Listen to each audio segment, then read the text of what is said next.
चारों भाइयों के जो बाल चरित हैं वे ही इसमें खिले हुए रंग बिरंगे बहुत से कमल हैं। महाराज श्री दशरथ जी तथा उनकी रानियों और कुटुंबियों के सत्कर्म ही भ्रमर और जल पक्षी हैं।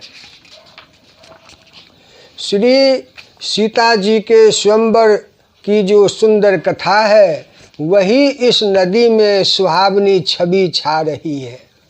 अनेकों सुंदर विचारपूर्ण प्रश्न ही इस नदी की नावें हैं और उनके विवेक युक्त उत्तर ही चतुर केवट हैं।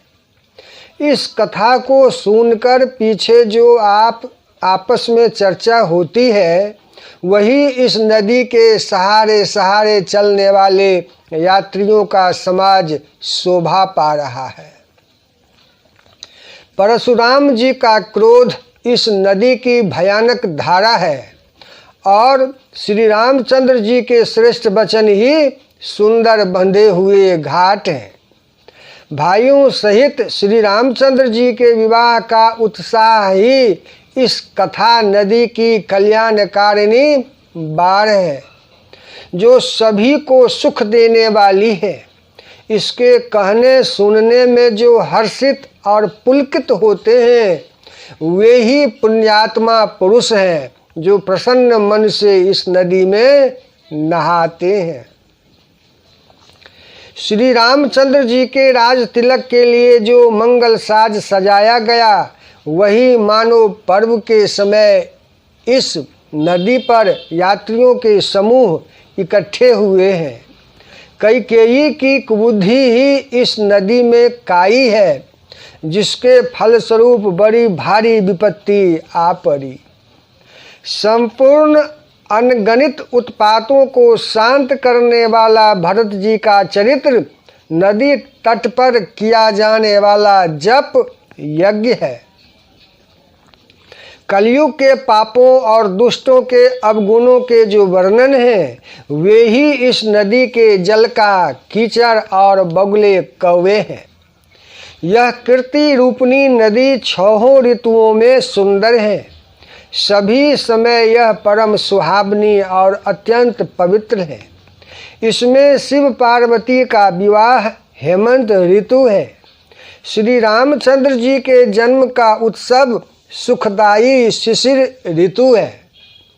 श्री रामचंद्र जी के विवाह समाज का वर्णन ही आनंद मंगलमय ऋतुराज बसंत है। श्री राम जी का वन गमन दुसह ग्रीष्म ऋतु है और मार्ग की कथा ही कड़ी धूप और लू है। राक्षसों के साथ घोर युद्ध ही वर्षा ऋतु है जो देव कुल रूपी धान के लिए सुंदर कल्याण करने वाली है। रामचंद्र जी के राज्यकाल का जो सुख विनम्रता और बड़ाई है वही निर्मल सुख देने वाली सुहावनी शरद ऋतु है। सती शिरोमणि श्री सीता जी के गुणों की जो कथा है वही इस जल का निर्मल और अनुपम गुण है।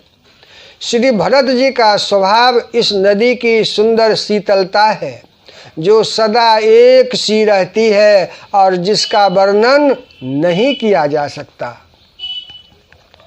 चारों भाइयों का परस्पर देखना, बोलना, मिलना, एक दूसरे से प्रेम करना, हंसना और सुंदर भाईपन इस जल की मधुरता और सुगंध है। मेरा आर्तभाव, विनय और दीनता इस सुंदर और निर्मल जल का कम हल्कापन नहीं है। यह जल बड़ा ही अनोखा है जो सूंघने से ही गुण करता है और आशा रूपी प्यास को और मन के मैल को दूर कर देता है। यह जल श्री रामचंद्र जी के सुंदर प्रेम को पुष्ट करता है। कलयुग के समस्त पापों और उनसे होने वाली ग्लानि को हर लेता है। संसार के जन्म मृत्यु रूप श्रम को सोख लेता है। संतोष को भी संतुष्ट करता है और पाप, ताप, दरिद्रता और दोषों को नष्ट कर देता है। यह जल काम क्रोध मद और मोह का नाश करने वाला और निर्मल ज्ञान और वैराग्य का बढ़ाने वाला है। इसमें आदर पूर्वक स्नान करने से और इसे पीने से हृदय में रहने वाले सब पाप ताप मिट जाते हैं। जिन्होंने इस जल से अपने हृदय को नहीं धोया वे कायर कलिकाल के द्वारा ठगे गए।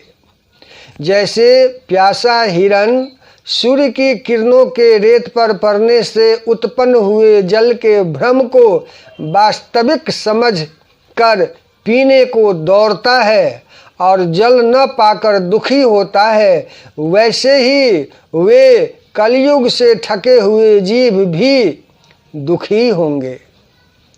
अपनी बुद्धि के अनुसार इस सुंदर जल के गुणों को विचार कर उसमें अपने मन को स्नान कराकर और श्री भवानी शंकर को स्मरण करके कवि तुलसीदास सुंदर कथा कहता है। मैं अब श्री रघुनाथ जी के चरण कमलों को हृदय में धारण कर और उनका प्रसाद पाकर दोनों श्रेष्ठ मुनियों के मिलन का सुंदर संवाद वर्णन करता हूँ। भरद्वाज मुनि प्रयाग में बसते हैं। उनका श्री राम जी के चरणों में अत्यंत प्रेम है। वे तपस्वी, निगृहित चित्त, जितेंद्रिय, दया के निधान और परमार्थ के मार्ग में बड़े ही चतुर हैं। माघ में जब सूर्य मकर राशि पर जाते हैं तब सब लोग तीर्थराज प्रयाग को आते हैं। देवता, दैत्य, किन्नर और मनुष्यों के समूह इस आदर पूर्वक त्रिवेणी में स्नान करते हैं। श्री वेणी माधव जी के चरण कमलों को पूजते हैं और अक्षय वट का स्पर्श कर उनके शरीर पुलकित होते हैं। भरद्वाज जी का आश्रम बहुत ही पवित्र, परम रमणीय और श्रेष्ठ मुनियों के मन को भाने वाला है। तीर्थराज प्रयाग में जो स्नान करने जाते हैं उन ऋषि मुनियों का समाज वहाँ जुटता है। प्रातःकाल सब उत्साहपूर्वक स्नान करते हैं और फिर परस्पर भगवान के गुणों की कथाएं कहते हैं। ब्रह्म का निरूपण, धर्म का विधान और तत्वों के विभाग का वर्णन करते हैं तथा ज्ञान वैराग्य से युक्त भगवान की भक्ति का कथन करते हैं। इसी प्रकार माघ के महीने भर स्नान करते हैं और फिर सब अपने अपने आश्रमों को चले जाते हैं। हर साल वहाँ इसी तरह बड़ा आनंद होता है। मकर में स्नान करके मुनिगण चले जाते हैं। एक बार पूरे मकर भर स्नान करके सब मुनीश्वर अपने अपने आश्रमों को लौट गए। परम ज्ञानी याज्ञवल्क्य मुनि को चरण पकड़कर भरद्वाज जी ने रख लिया। आदर पूर्वक उनके चरण कमल धोए और बड़े ही पवित्र आसन पर उन्हें बैठाया। पूजा करके मुनि याज्ञवल्क्य जी के सुयश का वर्णन किया और फिर अत्यंत पवित्र और कोमल वाणी से बोले, हे नाथ, मेरे मन में एक बड़ा संदेह है। वेदों का तत्व सब आपकी मुट्ठी में है, अर्थात आप ही वेद का तत्व जानने वाले होने के कारण मेरा संदेह निवारण कर सकते हैं। पर उस संदेह को कहते मुझे भय और लाज आती है। भय इसलिए कि कहीं आप यह न समझें कि मेरी परीक्षा ले रहा है। लाज इसलिए कि इतनी आयु बीत गई, अब तक ज्ञान न हुआ, और यदि नहीं कहता तो बड़ी हानि होती है क्योंकि अज्ञानी बना रहता हूँ। हे प्रभो, संत लोग ऐसी नीति कहते हैं और वेद तथा मुनिजन भी यही बतलाते हैं कि गुरु के साथ छिपाव करने से हृदय में निर्मल ज्ञान नहीं होता। यही सोचकर मैं अपना अज्ञान प्रकट करता हूँ। हे नाथ, सेवक पर कृपा करके इस अज्ञान का नाश कीजिए। संतों, पुराणों और उपनिषदों ने राम नाम के असीम प्रभाव का गान किया है। कल्याण स्वरूप ज्ञान और गुणों की राशि अविनाशी भगवान शंभु निरंतर राम नाम का जप करते रहते हैं। संसार में 4 जाति के जीव हैं। काशी में मरने से सभी परम पद को प्राप्त करते हैं। हे मुनिराज, वह भी राम की ही महिमा है, क्योंकि शिवजी महाराज दया करके राम नाम का ही उपदेश करते हैं। इसी से उनको परम पद मिलता है। हे प्रभु, मैं आपसे पूछता हूँ कि वे राम कौन है? हे कृपा निधान, मुझे समझाकर कहिए। एक राम तो अवध नरेश दशरथ जी के कुमार हैं। उनका चरित्र सारा संसार जानता है। उन्होंने स्त्री के विरह में अपार दुख उठाया और क्रोध आने पर युद्ध में रावण को मार डाला। हे प्रभु, वही राम है या और कोई दूसरे हैं जिनको शिव जी जपते हैं? आप सत्य के धाम हैं और सब कुछ जानते हैं, ज्ञान विचार कर कहिए।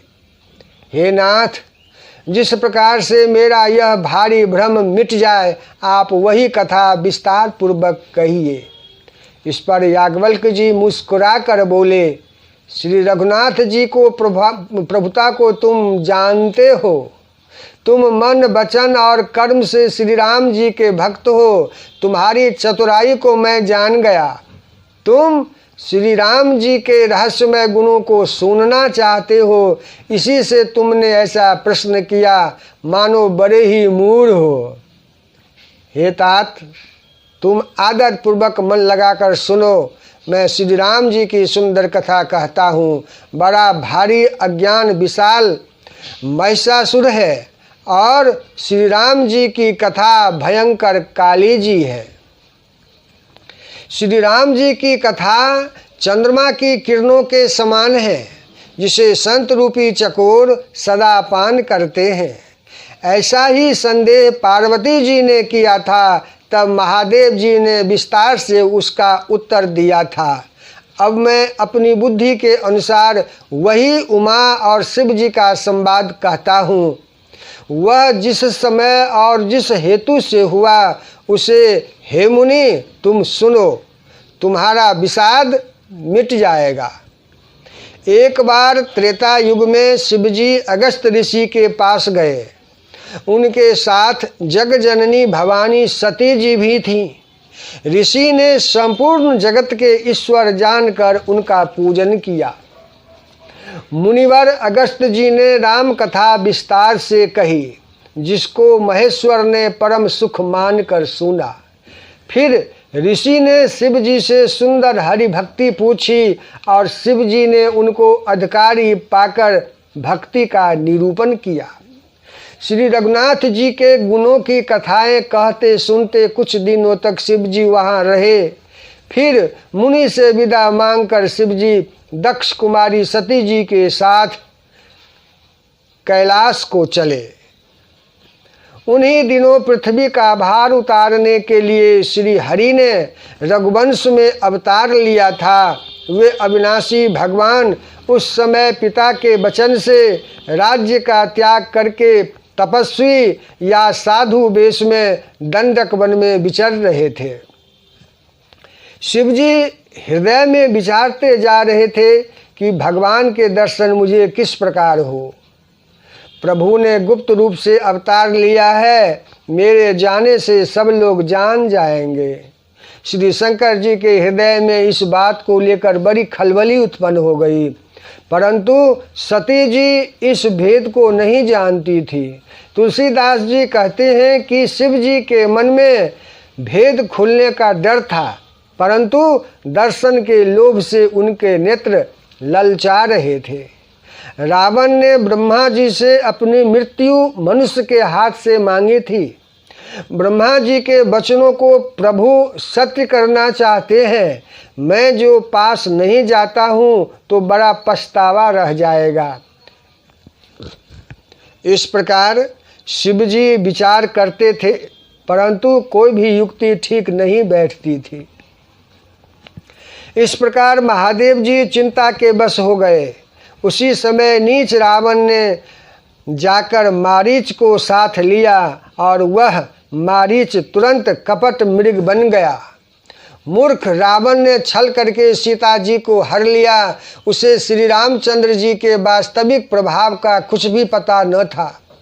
मृग को मारकर भाई लक्ष्मण सहित श्री हरि आश्रम आए और उसे खाली देख उनके नेत्र में आंसू भर आए। श्री रघुनाथ जी मनुष्यों की भांति विरह से व्याकुल हैं और दोनों भाई वन में सीता को खोजते हुए फिर रहे हैं। जिनके कभी कोई संयोग वियोग नहीं है, उनके प्रत्यक्ष विरह का दुख देखा गया। श्री रघुनाथ जी का चरित्र बड़ा ही विचित्र है। उसको पहुँचे हुए ज्ञानी जन ही जानते हैं। जो मंद बुद्धि हैं वे तो विशेष रूप से मोह के वश होकर हृदय में कुछ दूसरी ही बात समझ बैठते हैं। श्री शिव जी ने उसी अवसर पर श्री राम जी को देखा और उनके हृदय में बहुत भारी आनंद उत्पन्न हुआ। उन शोभा के समुद्र श्री रामचंद्र जी को शिव जी ने नेत्र भरकर देखा, परंतु अवसर ठीक न जानकर परिचय नहीं किया। जगत के पवित्र करने वाले सच्चिदानंद की जय हो। इस प्रकार कहकर कामदेव का नाश करने वाले श्री शिव जी चल पड़े। कृपा निधान शिव जी बार बार आनंद से पुलकित हुए सती जी के साथ चले जा रहे थे। सती जी ने शंकर जी की वह दशा देखी तो उनके मन में बड़ा संदेह उत्पन्न हो गया। वे मन ही मन कहने लगी कि शंकर जी की सारा जगत वंदना करता है। वे जगत के ईश्वर हैं। देवता मनुष्य मुनि सब उनके प्रति सिर नवाते हैं। उन्होंने एक राजपुत्र को सच्चिदानंद परम धाम कहकर प्रणाम किया और उसकी शोभा देखकर वे इतने प्रेम मगन हो गए कि अब तक उनके हृदय में प्रीति रोकने से भी नहीं रुकती। जो ब्रह्म सर्वव्यापक, माया रहित, अजन्मा, अगोचर, इच्छा रहित और भेद रहित है और जिसे वेद भी नहीं जानते, क्या वह देह धारण करके मनुष्य हो सकता है? देवताओं के हित के लिए मनुष्य शरीर धारण करने वाले जो भगवान विष्णु हैं, वे भी शिव जी की ही भांति सर्वज्ञ हैं।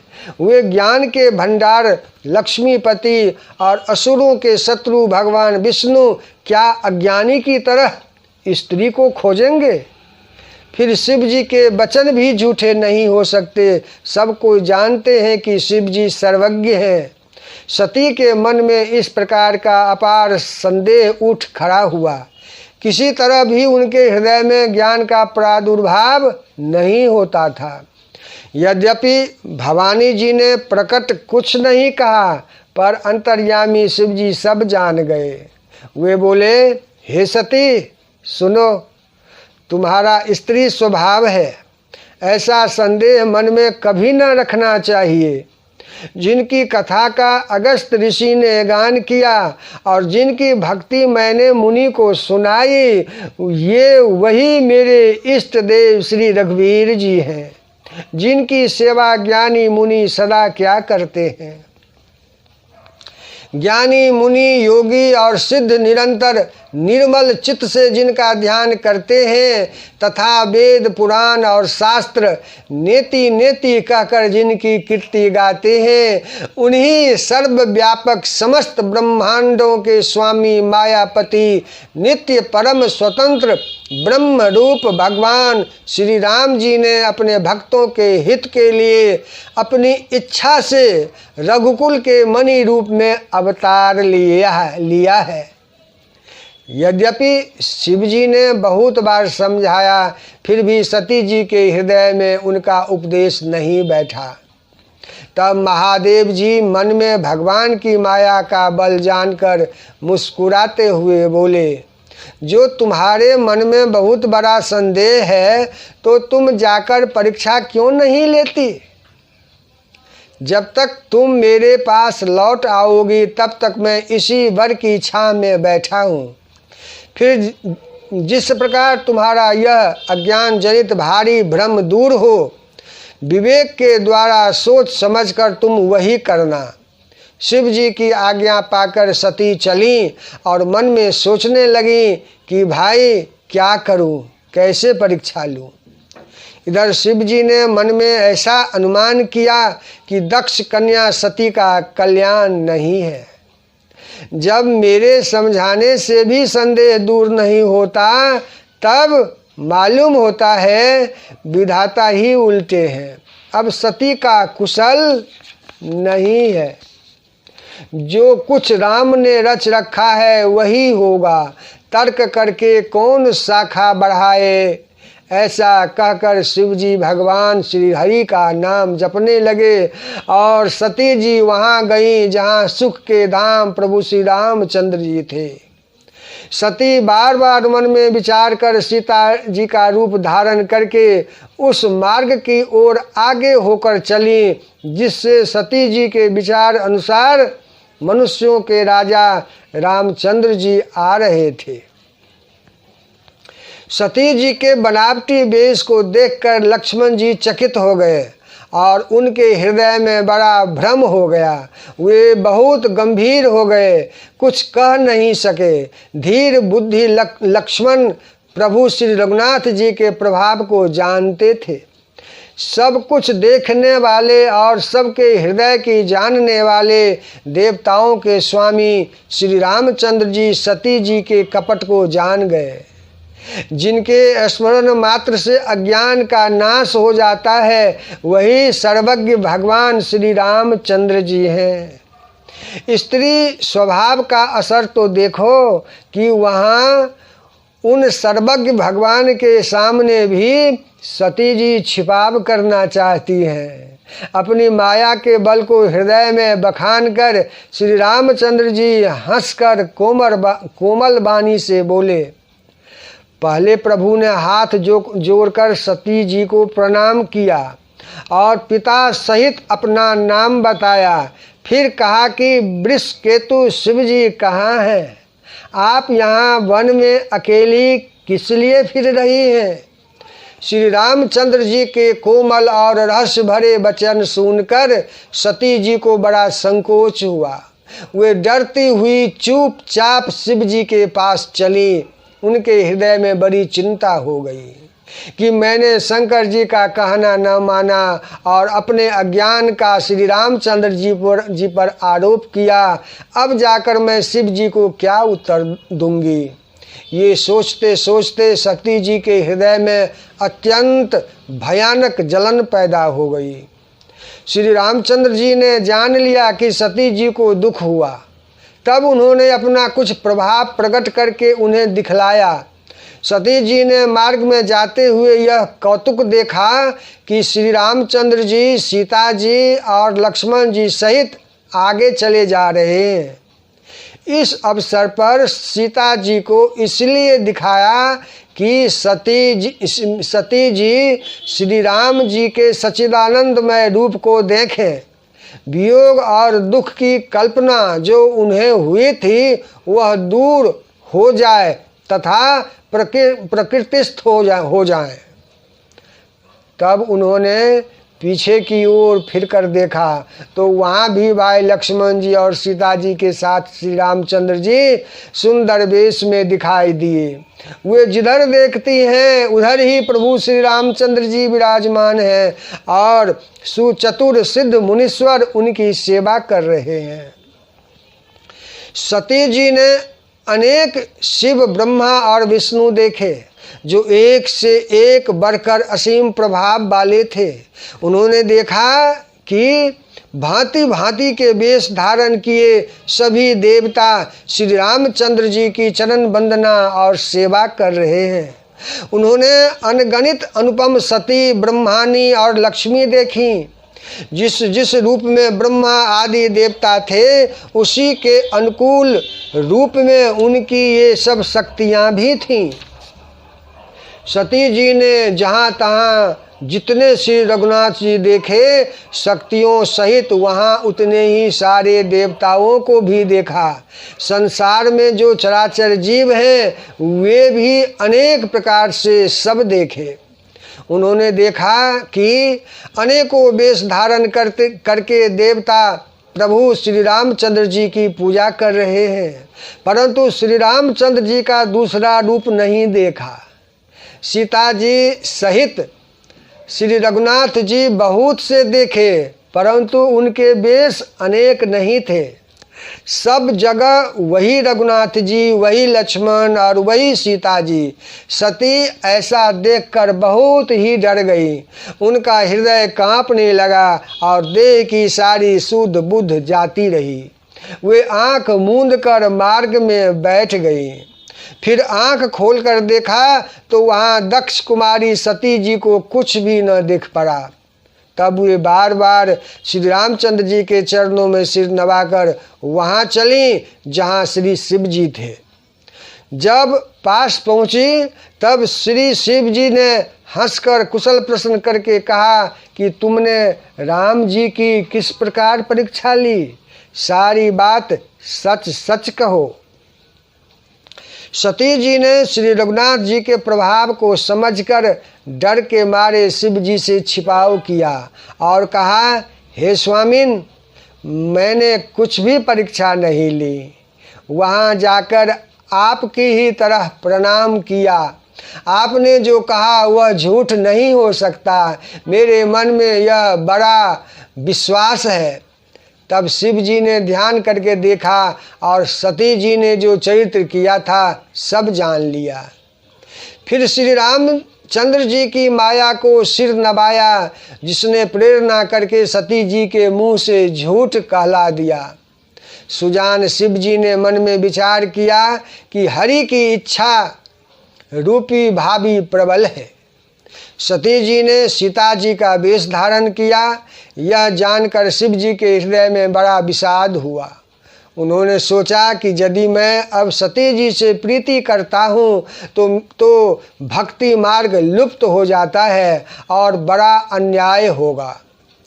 सती परम पवित्र हैं, इसलिए इन्हें छोड़ते भी नहीं बनता और प्रेम करने में बड़ा पाप है। प्रकट करके महादेव जी कुछ भी नहीं कहते, परंतु उनके हृदय में बड़ा संताप है। तब शिव जी ने प्रभु श्री रामचंद्र जी के चरण कमलों में सिर नवाया और श्री राम जी का स्मरण करते ही उनके मन में यह आया कि सती के इस शरीर से मेरी पति पत्नी रूप में भेंट नहीं हो सकती। और शिव जी ने अपने मन में यह संकल्प कर लिया। स्थिर बुद्धि शंकर जी ऐसा विचार कर श्री रघुनाथ जी का स्मरण करते हुए अपने घर कैलाश को चले। चलते समय सुंदर आकाशवाणी हुई कि हे महेश, आपकी जय हो। आपने भक्ति की अच्छी दृढ़ता की।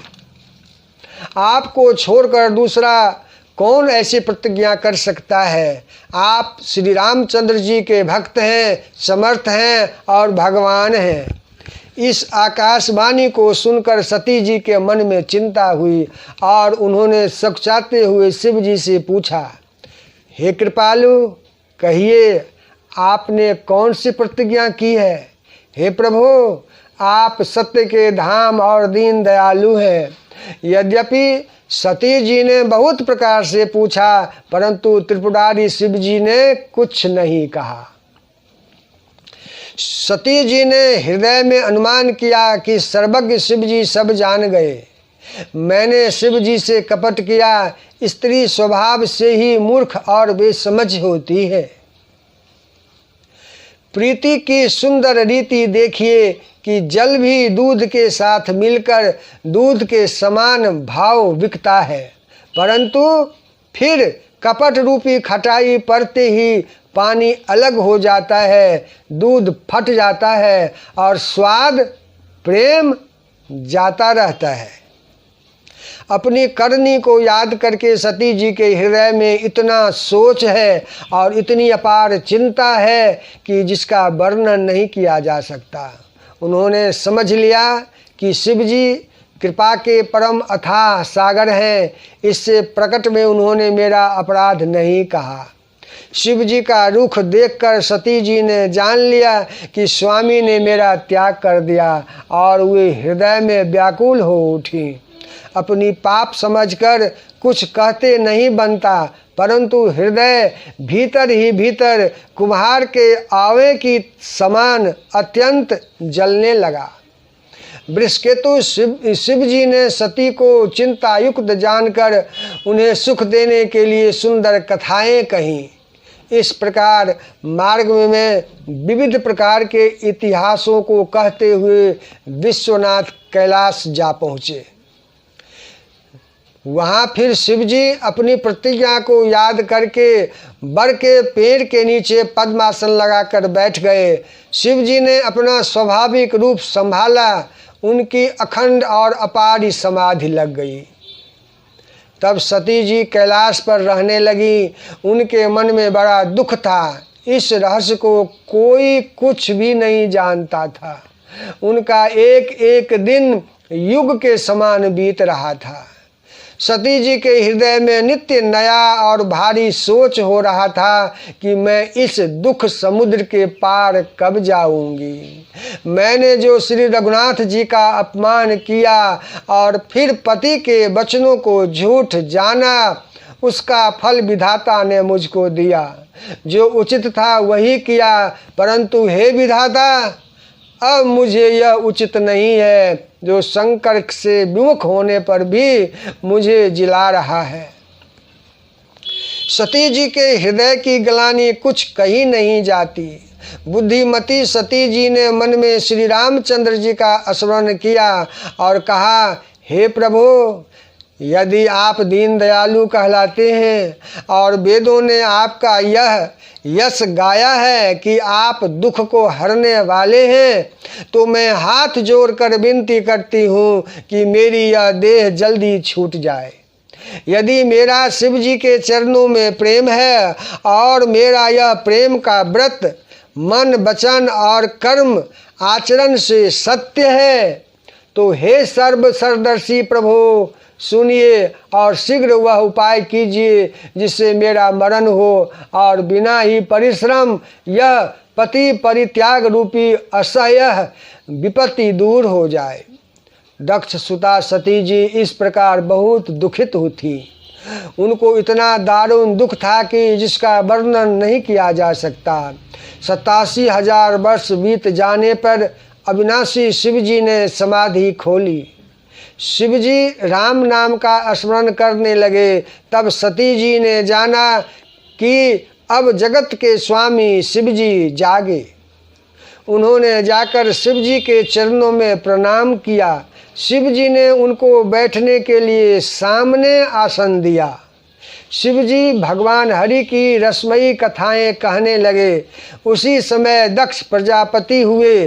ब्रह्मा जी ने सब प्रकार से योग्य देखकर समझकर दक्ष को प्रजापतियों का नायक बना दिया। जब दक्ष इतना बड़ा अधिकार पाया, तब उनके हृदय में अत्यंत अभिमान आ गया। जगत में ऐसा कोई नहीं पैदा हुआ जिसको प्रभुता पाकर मद न हो। दक्ष ने सब मुनियों को बुला लिया और वे बड़ा यज्ञ करने लगे। जो देवता यज्ञ का भाग पाते हैं, दक्ष ने उन सबको आदर सहित निमंत्रण किया। दक्ष का निमंत्रण पाकर किन्नर नाग सिद्ध गंधर्व और सब देवता अपनी अपनी स्त्रियों सहित चले। विष्णु ब्रह्मा और महादेव जी को छोड़कर सभी देवता अपना अपना विमान सजाकर चले। सती जी ने देखा अनेकों प्रकार के सुंदर विमान आकाश में चले जा रहे हैं। देव सुंदरियां मधुर गान कर रही हैं, जिन्हें सुनकर मुनियों का ध्यान छूट जाता है। सती जी ने विमानों में देवताओं के जाने का कारण पूछा। तब शिव जी ने सब बातें बतलाई। पिता के यज्ञ की बात सुनकर सती कुछ प्रसन्न हुई और सोचने लगी कि यदि महादेव जी मुझे आज्ञा दें तो इसी बहाने कुछ दिन पिता के घर जाकर रहूं। क्योंकि उनके हृदय में पति द्वारा त्यागी जाने का बड़ा भारी दुख था, पर अपना अपराध समझकर वे कुछ कहती न थी। आखिर सती जी भय, संकोच और प्रेम रस में सनी हुई मनोहर वाणी से बोली, हे प्रभु, मेरे पिता के घर बहुत बड़ा उत्सव है। यदि आपकी आज्ञा हो तो हे कृपाधाम, मैं आदर सहित उसे देखने जाऊं। शिव जी ने कहा, तुमने बात तो अच्छी कही, यह मेरे मन को भी पसंद आई, पर उन्होंने न्योता नहीं भेजा, यह अनुचित है। दक्ष ने अपनी सब लड़कियों को बुलाया है, किंतु हमारे वैर के कारण उन्होंने तुमको भी भुला दिया। एक बार ब्रह्मा की सभा में हमसे अप्रसन्न हो गए थे, उसी से वे अब भी हमारा अपमान करते हैं। हे भवानी, जो तुम बिना बुलाए जाओगी तो शील स्नेह ही रहेगा और न मान मर्यादा ही रहेगी। यद्यपि इसमें संदेह नहीं कि मित्र, स्वामी, पिता और गुरु के घर बिना बुलाए भी जाना चाहिए, तो भी जहाँ कोई विरोध मानता हो उसके घर जाने से कल्याण नहीं होता। शिव जी ने बहुत प्रकार से समझाया, पर होनहार बस सती के हृदय में बोध नहीं हुआ। फिर शिव जी ने कहा, यदि बिना बुलाए जाओगी तो हमारी समझ में अच्छी बात नहीं होगी। शिव जी ने बहुत प्रकार से कहकर देख लिया, किंतु जब सती किसी प्रकार भी नहीं रुकी, तब त्रिपुरारी महादेव जी ने अपने मुख्य गणों को साथ देकर उनको विदा कर दिया। भवानी जब पिता दक्ष के घर पहुंची, तब दक्ष के डर के मारे किसी ने उनकी आव भगत नहीं की। केवल एक माता भले ही आदर से मिली, बहनें बहुत मुस्कुराते हुई मिली। दक्ष ने तो उनकी कुछ कुशल तक नहीं पूछी। सती को देखकर उल्टे उनके सारे अंग जल उठे। तब सती ने जाकर यज्ञ में देखा तो वहाँ कहीं शिव जी का भाग दिखाई नहीं दिया। तब शिव जी ने जो कहा था वह उनकी समझ में आया। स्वामी का अपमान समझकर सती का हृदय जल उठा। पिछला दुख उनके हृदय में उतना नहीं व्यापा था जितना महान दुख इस समय पति के अपमान के कारण हुआ। यद्यपि जगत में अनेक प्रकार के दारुण हैं, दुख हैं, तथापि जाति अपमान सबसे बढ़कर कठिन है। यह समझकर सती जी को बड़ा क्रोध आया। माता ने उन्हें बहुत प्रकार से समझाया बुझाया, परंतु उनसे शिव जी का अपमान सहा नहीं गया। इससे उनके हृदय में कुछ भी प्रबोध नहीं हुआ। तब वे सारी सभा को हठपूर्वक डांट कर क्रोध भरे वचन बोली, हे सभासदों और सब मुनीश्वरों, सुनो। जिन लोगों ने यहाँ शिव जी की निंदा की है या सुनी है, उन सब को उसका फल तुरंत ही मिलेगा और मेरे पिता दक्ष भी भली भांति पछताएंगे।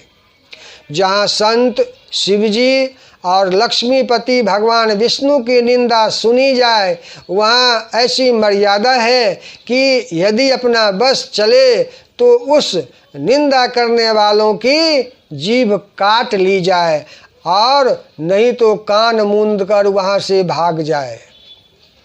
त्रिपुर दैत्य को मारने वाले भगवान महेश्वर संपूर्ण जगत के आत्मा हैं। वे जगत पिता और सबका हित करने वाले हैं।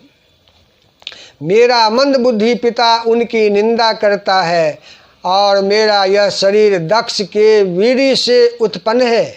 इसलिए चंद्रमा को ललाट पर धारण करने वाले वृषकेतु शिव जी को हृदय में धारण करके मैं इस शरीर को तुरंत ही त्याग दूंगी। ऐसा कहकर सती जी ने योगाग्नि में अपना शरीर भस्म कर डाला।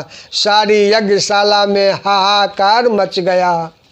सती का स्मरण सुनकर शिव जी के गण यज्ञ विध्वंस करने लगे। यज्ञ विध्वंस होते देख मुनीश्वर भृगु जी ने उसकी रक्षा की। ये सब समाचार शिव जी को मिले। तब उन्होंने क्रोध करके वीरभद्र को भेजा। उन्होंने वहाँ जाकर यज्ञ विध्वंस कर डाला और सब देवताओं को यथोचित फल दंड दिया। दक्ष की जगत प्रसिद्ध वही गति हुई जो शिव द्रोही की हुआ करती है। यह इतिहास सारा संसार जानता है, इसलिए मैंने संक्षेप में वर्णन किया। सती ने मरते समय भगवान हरि से यह वर मांगा कि मेरा जन्म जन्म शिव जी के चरणों में अनुराग रहे। इसी कारण उन्होंने हिमाचल के घर जाकर पार्वती के शरीर से जन्म लिया। जब से उमा जी हिमाचल के घर जन्मी, तब से वहाँ सारी सिद्धियाँ और संपत्तियाँ छा गईं। मुनियों ने जहाँ तहाँ सुंदर आश्रम बना लिए और हिमाचल ने उनको उचित स्थान दिए। उस सुंदर पर्वत पर बहुत प्रकार के सब नए नए वृक्ष सदा पुष्प फलयुक्त हो गए और वहाँ बहुत तरह की मनियों की खानें प्रकट हो गई। सारी नदियों में पवित्र जल बहता है और पशु पक्षी भ्रमर सभी सुखी रहते हैं। सब जीवों ने अपना स्वाभाविक वैर छोड़ दिया और पर्वत पर सभी परस्पर प्रेम करते हैं। पार्वती जी के घर आ जाने से पर्वत ऐसा शोभायमान हो रहा है जैसा राम भक्ति को पाकर भक्त शोभायमान होता है।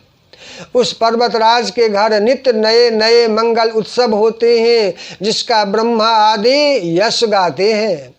जब नारद जी ने ये सब समाचार सुने तो वे कौतुक से ही हिमाचल के घर पधारे। पर्वतराज ने उनका बड़ा आदर किया और चरण धोकर उनको उत्तम आसन दिया। फिर अपनी स्त्री सहित मुनि के चरणों में सिर नवाया और उनके चरणोदक को सारे घर में छिड़काया। हिमाचल ने अपने सौभाग्य का बहुत बखान किया और पुत्री को बुलाकर मुनि के चरणों पर डाल दिया और कहा, हे मुनिवर, आप त्रिकालज्ञ और सर्वज्ञ हैं, आपकी सर्वत्र पहुँच है, अतः आप हृदय में विचार कर कन्या के दोष गुण बताइए। नारद मुनि ने हंसकर रहस्य युक्त कोमल वाणी से कहा, तुम्हारी कन्या सब गुणों की खान है। यह स्वभाव से ही सुंदर सुशील और समझदार है। उमा, अंबिका और भवानी इसके नाम है।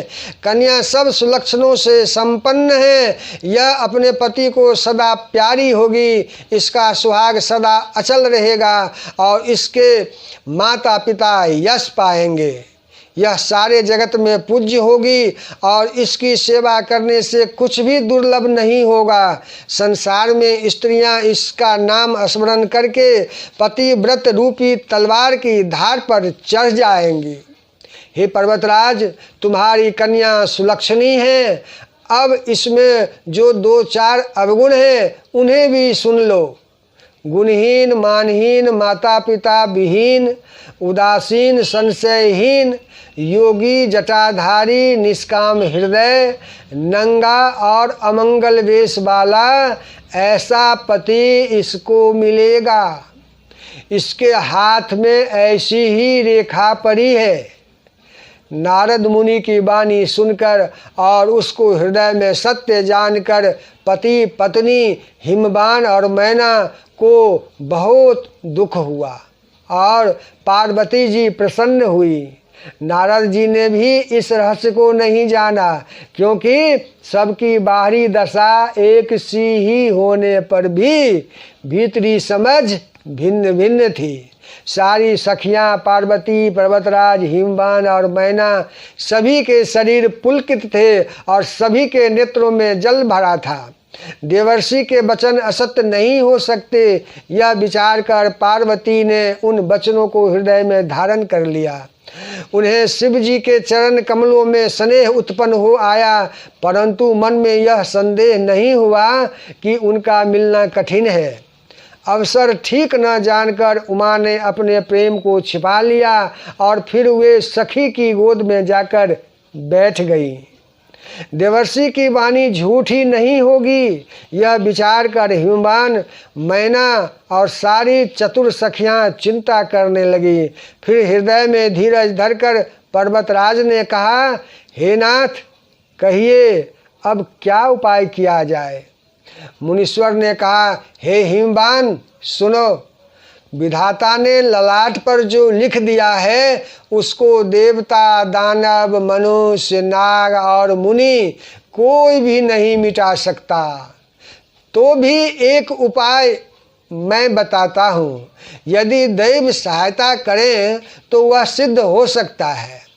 उमा को वर तो निसंदेह वैसा ही मिलेगा जैसा मैंने तुम्हारे सामने वर्णन किया है, परंतु मैंने वर के जो जो दोष बतलाए हैं मेरे अनुमान से वे सभी शिव जी में हैं। यदि शिव जी के साथ विवाह हो जाए तो दोषों को भी सब लोग गुणों के समान ही कहेंगे। जैसे विष्णु भगवान शेषनाग की सैया पर सोते हैं तो भी पंडित लोग उनको कोई दोष नहीं लगाते।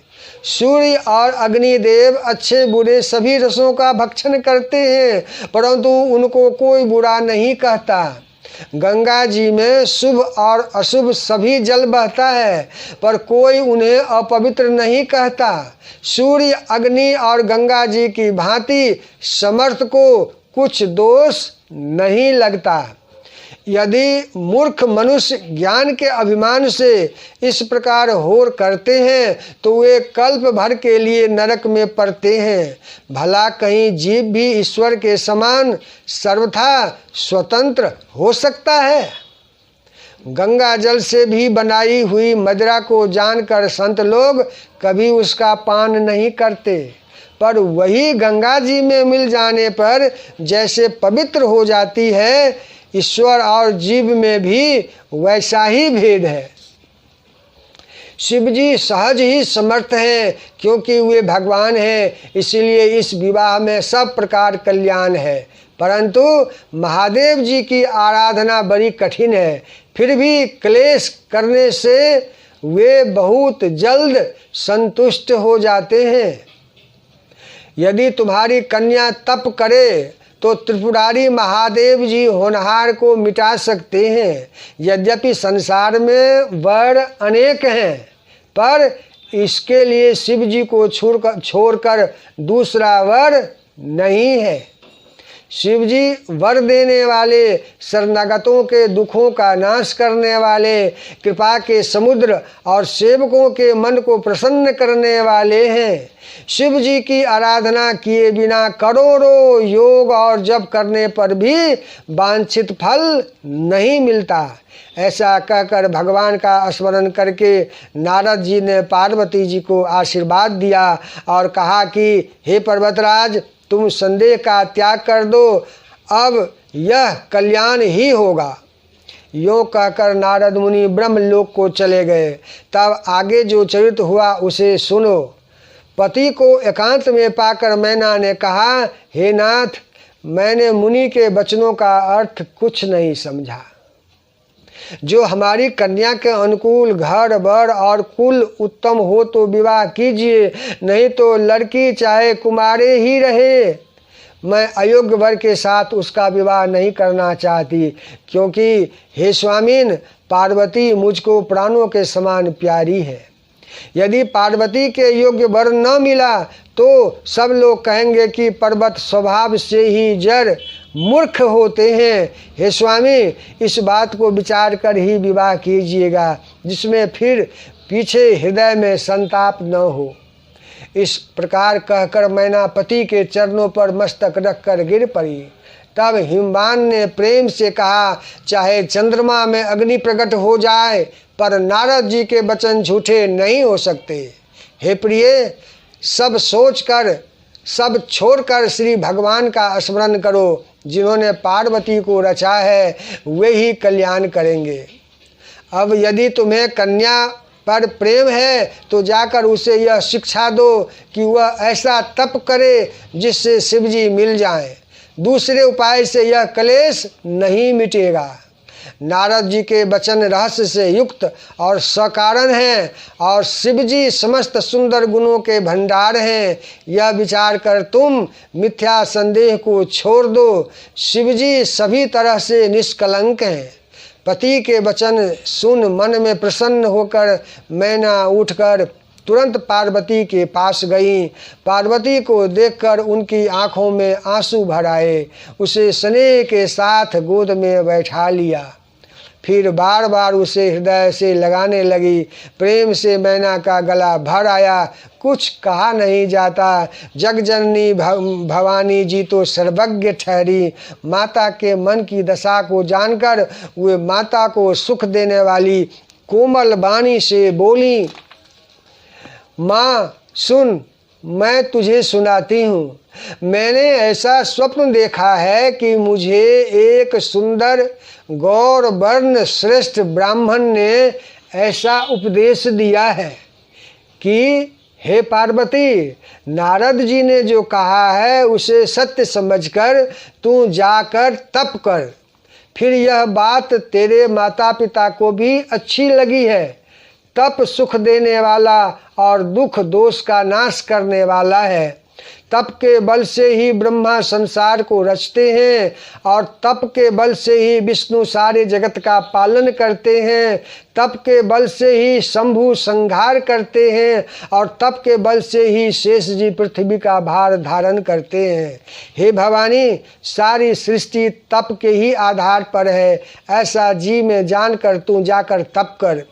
यह बात सुनकर माता को बड़ा अचरज हुआ और उसने हिमवान को बुलाकर वह स्वप्न सुनाया। माता पिता को बहुत तरह से समझाकर बड़े हर्ष के साथ पार्वती जी तप करने के लिए चली। प्यारे कुटुंबी पिता और माता सब व्याकुल हो गए। किसी के मुंह से बात नहीं निकलती। तब वेदशिरा मुनि ने आकर सबको समझा कर कहा। पार्वती जी की महिमा सुनकर सबको समाधान हो गया। प्राणपति शिव जी के चरणों को हृदय में धारण करके पार्वती जी वन में जाकर तप करने लगी। पार्वती जी का अत्यंत सुकुमार शरीर तप के योग्य नहीं था, तो भी पति के चरणों का स्मरण करके उन्होंने सब भोगों को तज दिया। बोलिए श्याम रामचंद्र भगवान की जय। स्वामी के चरणों में नित्य नया अनुराग उत्पन्न होने लगा और तप में ऐसा मन लगा कि शरीर की सारी सुध बिसर गई। 1000 वर्ष तक उन्होंने मूल और फल खाए, फिर 100 वर्ष साग खाकर बिताए। कुछ दिन जल और वायु का भोजन किया और फिर कुछ दिन कठोर उपवास किए। जो बेलपत्र सूखकर पृथ्वी पर गिरते थे 3000 वर्ष तक उन्हीं को खाया। फिर सूखे पर्ण भी छोड़ दिए। तभी पार्वती का नाम अपर्णा हुआ। तप से उमा का शरीर क्षीण देखकर आकाश से गंभीर ब्रह्मवाणी हुई। हे पर्वतराज की कुमारी, सुन, तेरा मनोरथ सफल हुआ। तू अब सारे असह्य क्लेशों को त्याग दे। अब तुझे शिवजी मिलेंगे। हे भवानी, धीर मुनि और ज्ञानी बहुत हुए हैं, पर ऐसा कठोर तप किसी ने नहीं किया। अब तू इस श्रेष्ठ ब्रह्मा की वाणी को सदा सत्य और निरंतर पवित्र जानकर अपने हृदय में धारण कर। जब तेरे पिता बुलाने को आवे तब हठ छोड़कर घर चली जाना और जब तुम्हें सप्तर्षि मिले तब इस वाणी को ठीक समझना। इसी प्रकार आकाश से कही हुई ब्रह्मा की वाणी को सुनते ही पार्वती जी प्रसन्न हो गई और हर्ष के मारे उनका शरीर पुलकित हो गया। याज्ञवल्क्य जी भरद्वाज जी से बोले कि मैंने पार्वती का सुंदर चरित्र सुनाया, अब शिव जी का सुहावना चरित्र सुनो। जब से सती ने जाकर शरीर त्याग किया तब से शिव जी के मन में वैराग्य हो गया। वे सदा श्री रघुनाथ जी का नाम जपने लगे और जहाँ तहाँ श्री रामचंद्र जी के गुणों की कथाएं सुनने लगे। चिदानंद सुख के धाम, मोह मद और काम से रहित शिवजी संपूर्ण लोकों को आनंद देने वाले भगवान श्री हरि को हृदय में धारण कर पृथ्वी पर विचरने लगे। वे कहीं मुनियों को ज्ञान का उपदेश करते और कहीं श्री रामचंद्र जी के गुणों का वर्णन करते थे। यद्यपि सुजान शिवजी निष्काम हैं, तो भी वे भगवान अपने भक्त के वियोग के दुख से दुखी हैं। इस प्रकार बहुत समय बीत गया। श्री रामचंद्र जी के चरणों में नित नई प्रीति हो रही है। शिव जी के कठोर नियम, प्रेम और उनके हृदय में भक्ति की अटल टेक को देखा। तब कृतज्ञ कृपालु रूप और शील के भंडार महान तेज पुंज भगवान श्री रामचंद्र जी प्रकट हुए। उन्होंने बहुत तरह से शिव जी की सराहना की और कहा कि आपके बिना ऐसा कठिन व्रत कौन निभा सकता है। श्री रामचंद्र जी ने बहुत प्रकार से शिव जी को समझाया और पार्वती जी का जन्म सुनाया। कृपा निधान श्री रामचंद्र जी ने विस्तार पूर्वक पार्वती जी की अत्यंत पवित्र करनी का वर्णन किया। फिर उन्होंने शिव जी से कहा, हे शिव जी, यदि मुझ पर आपका स्नेह है तो अब आप मेरी विनती सुनिए। मुझे यह मांगे दीजिए कि आप जाकर पार्वती जी के साथ विवाह कर लें। शिव जी ने कहा, यद्यपि ऐसा उचित नहीं है, परंतु स्वामी की बात भी मेटी नहीं जा सकती। हे नाथ, मेरा यही परम धर्म है कि मैं आपकी आज्ञा को सिर पर रखकर उसका पालन करूं। माता पिता, गुरु और स्वामी की बात को बिना ही विचारे शुभ समझकर करना चाहिए। फिर आप तो सब प्रकार से मेरे परम हितकारी हैं। हे नाथ, आपकी आज्ञा मेरे सिर पर है। शिव जी की भक्ति, ज्ञान और धर्म से युक्त वचन रचना सुनकर प्रभु श्री रामचंद्र जी संतुष्ट हो गए। प्रभु ने कहा, हे हर, आपकी प्रतिज्ञा पूरी हो गई। अब हमने जो कहा है उसे हृदय में रखना। इस प्रकार कहकर श्री रामचंद्र जी अंतर्धान हो गए। शिव जी ने उनकी वह मूर्ति अपने हृदय में रख ली। उसी समय सप्तर्षि शिव जी के पास आए। प्रभु महादेव जी ने उनसे अत्यंत सुहावने वचन कहे। आप लोग पार्वती के पास जाकर उनके प्रेम की परीक्षा लीजिए और हिमाचल को कहकर उन्हें पार्वती को लिवा लाने के लिए भेजिए तथा पार्वती को घर भिजवाइए और उनके संदेह को दूर कीजिए। ऋषियों ने वहाँ जाकर पार्वती को कैसा देखा, मानो मूर्तिमान तपस्या ही हो। मुनि बोले, हे शैल कुमारी, सुनो, तुम किस लिए इतना कठोर तप कर रही हो? तुम किसकी आराधना करती हो और क्या चाहती हो? हमसे अपना सच्चा भेद क्यों नहीं कहती? पार्वती ने कहा, बात कहते मन बहुत सकुचाता है। आप लोग मेरी मूर्खता सुनकर हंसेंगे। मन ने हठ पकड़ लिया है, वह उपदेश नहीं सुनता और जल पर दीवाल उठाना चाहता है। नारद जी ने जो कह दिया उसे सत्य जानकर मैं बिना ही पंख के उड़ना चाहती हूँ। हे मुनियों, आप मेरा अज्ञान तो देखिए कि मैं सदा शिव जी को ही पति बनाना चाहती हूँ। पार्वती जी की बात सुनते ही ऋषि लोग हंस पड़े और बोले, तुम्हारा शरीर पर्वत से ही तो उत्पन्न हुआ है। भला कहो तो नारद का उपदेश सुनकर आज तक किसका घर बसा है? उन्होंने जाकर दक्ष के पुत्रों को उपदेश दिया, जिससे उन्होंने फिर लौटकर घर का मुंह भी नहीं देखा। चित्रकेतु के घर को नारद ने ही चौपट किया। फिर यही हाल हिरण्यकशिपु का हुआ। जो स्त्री पुरुष नारद की सीख सुनते हैं वे घर बार छोड़कर अवश्य ही भिखारी हो जाते हैं। उनका मन तो कपटी है, शरीर पर सज्जनों के चिन्ह हैं, वे सभी को अपने समान बनाना चाहते हैं।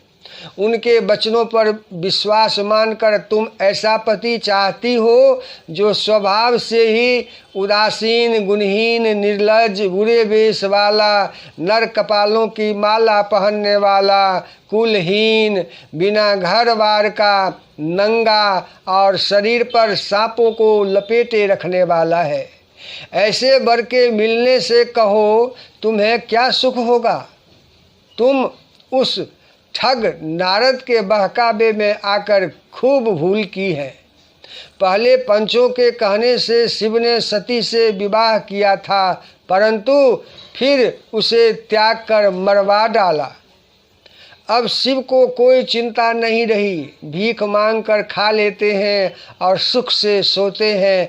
ऐसे स्वभाव से ही अकेले रहने वालों के घर भी भला क्या कभी स्त्रियां टिक सकती हैं।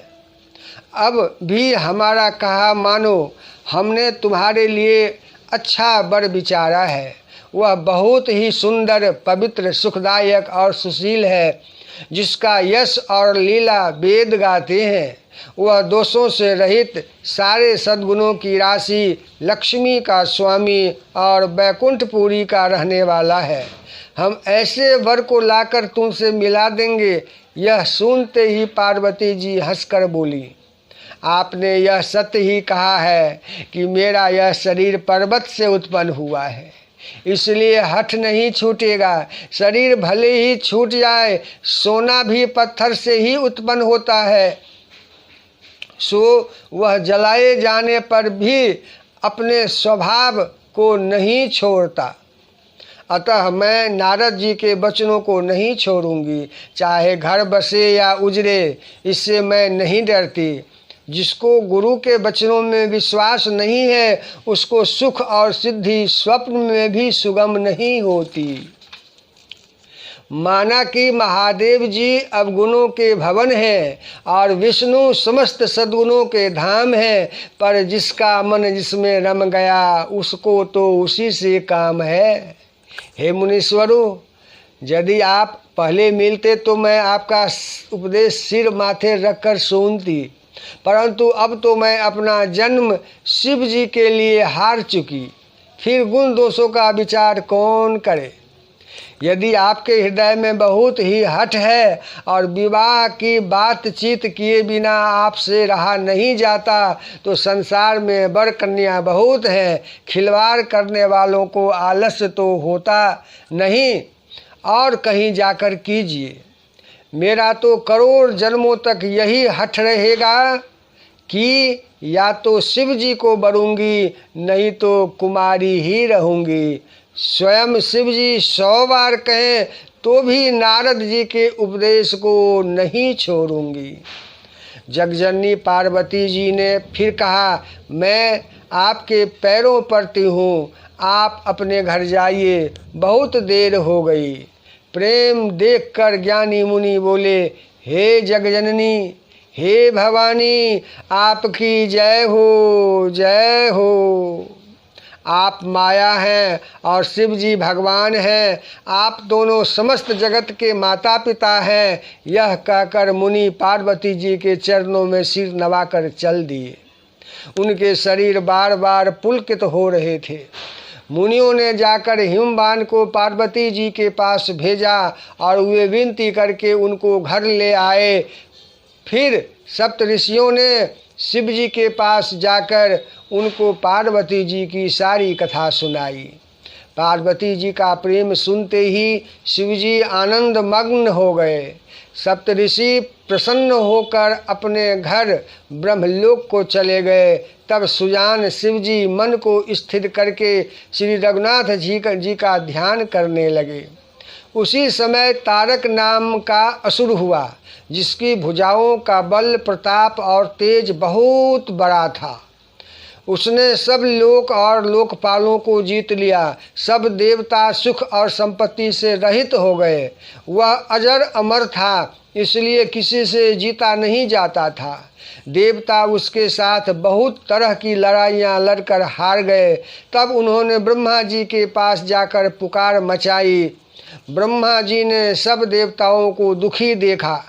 ब्रह्मा जी ने सबको समझा कर कहा, इस दैत्य की मृत्यु तब होगी जब शिव जी के वीर्य से उत्पन्न पुत्र हो। इसको युद्ध में वही जीतेगा।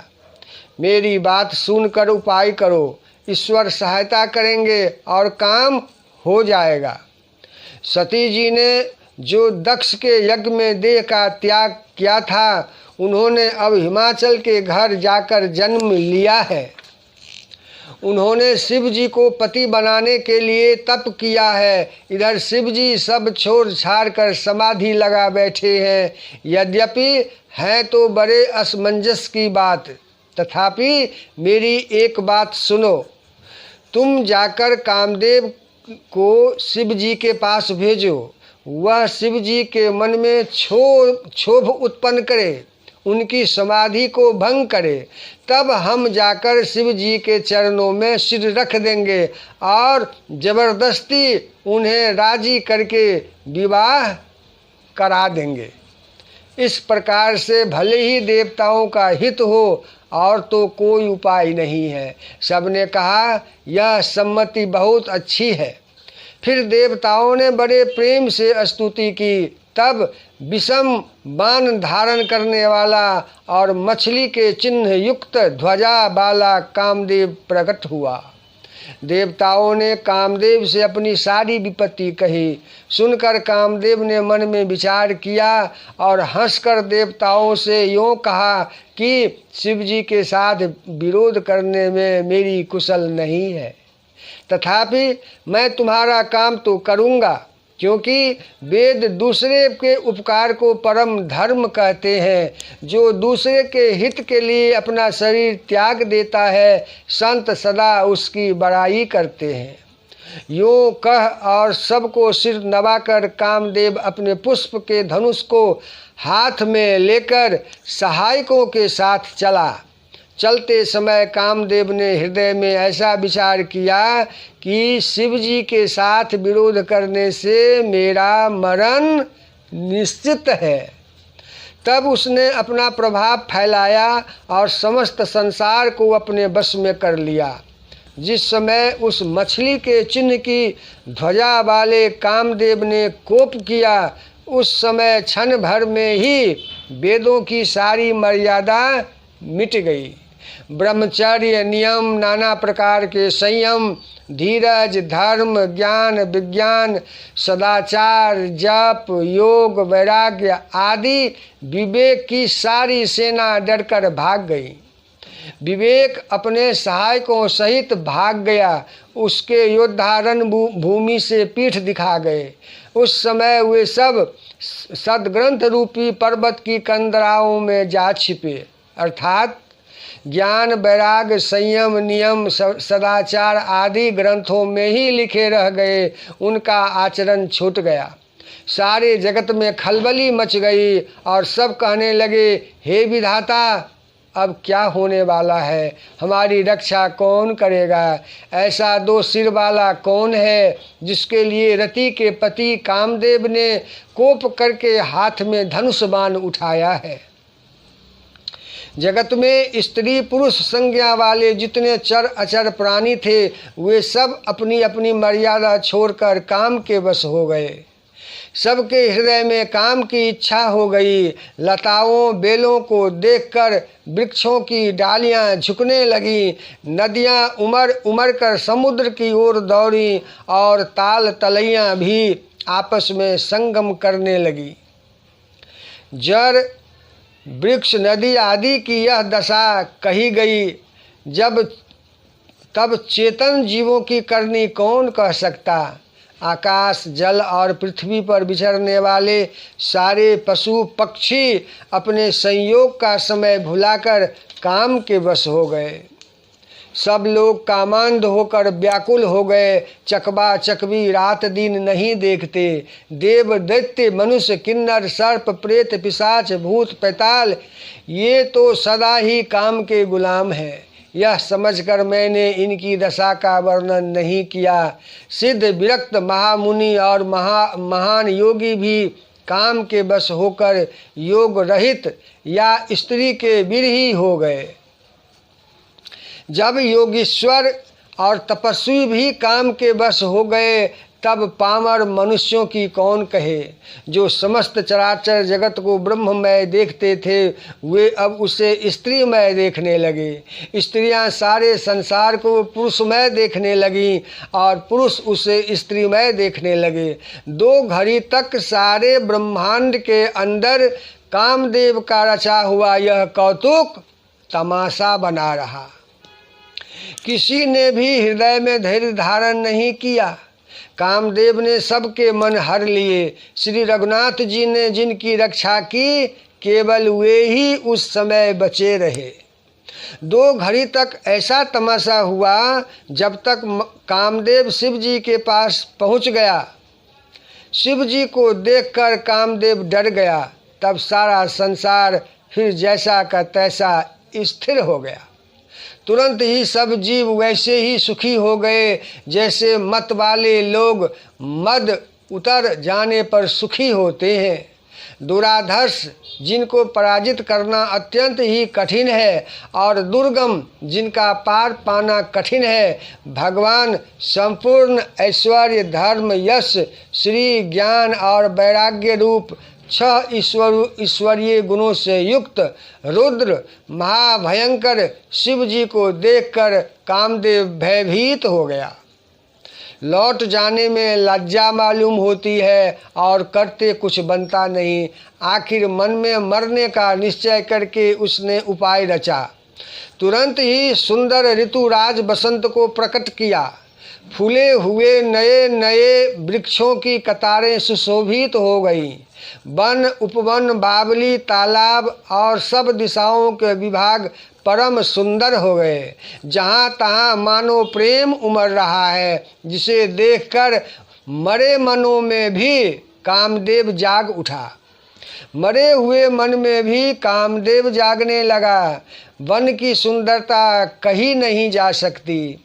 काम रूपी अग्नि का सच्चा मित्र शीतल मंद सुगंधित पवन चलने लगा। सरोवरों में अनेकों कमल खिल गए जिन पर सुंदर भौरों के समूह गुंजार करने लगे। राजहंस कोयल और तोते रसीली बोली बोलने लगे और अप्सराएं गा गा कर नाचने लगी। कामदेव अपनी सेना समेत करोड़ों प्रकार की सब कलाएं करके हार गया, पर शिव जी की अचल समाधि नहीं डिगी। तब कामदेव क्रोधित हो उठा। आम के वृक्ष की एक सुंदर डाली देखकर मन में क्रोध से भरा हुआ कामदेव उस पर चढ़ गया। उसने पुष्प धनुष पर अपने 5 बाण चढ़ाए और अत्यंत क्रोध से लक्ष्य की ओर ताककर उन्हें कान तक तान लिया। कामदेव ने तीक्ष्ण बाण 5 बाण छोड़े जो शिव जी के हृदय में लगे। तब उनकी समाधि टूट गई और वे जाग गए। ईश्वर शिव जी के मन में बहुत क्षोभ हुआ। उन्होंने आंखें खोलकर सब ओर देखा। जब आम के पत्तों में छिपे हुए कामदेव को देखा तो उन्हें बड़ा क्रोध हुआ, जिससे तीनों लोक कांप उठे। तब शिव जी ने तीसरा नेत्र खोला। उनके देखते ही कामदेव जलकर भस्म हो गया। जगत में बड़ा हाहाकार मच गया। देवता डर गए, दैत्य सुखी हुए। भोगी लोग काम सुख को याद करके चिंता करने लगे और साधक योगी निष्कंटक हो गए। कामदेव की स्त्री रति अपने पति की यह दशा सुनते ही मूर्छित हो गई।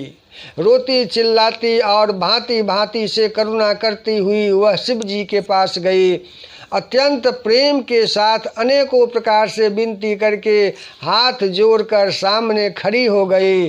शीघ्र प्रसन्न होने वाले कृपालु शिव जी अबला को देखकर सुंदर वचन बोले, हे रति, अब से तेरे स्वामी का नाम अनंग होगा, वह बिना ही शरीर के सबको व्यापेगा। अब तू अपने पति से मिलने की बात सुन। जब पृथ्वी के बड़े भारी भार को उतारने के लिए यदुवंश में श्री कृष्ण का अवतार होगा, तब तेरा पति उनके पुत्र के रूप में उत्पन्न होगा। मेरा यह वचन अन्यथा नहीं होगा। शिव जी के वचन सुनकर रति चली गई। अब दूसरी कथा बखान कर विस्तार से कहता हूँ। ब्रह्मा आदि देवताओं ने ये सब समाचार सुने तो वे वैकुंठ को चले। फिर वहाँ से विष्णु और ब्रह्मा सहित सब देवता वहाँ गए जहाँ कृपा के धाम शिव जी थे। उन सब ने शिव जी की अलग अलग स्तुति की। तब शशि भूषण शिव जी प्रसन्न हो गए। कृपा के समुद्र शिव जी बोले, हे देवताओं, कहिए आप किस लिए आए हैं?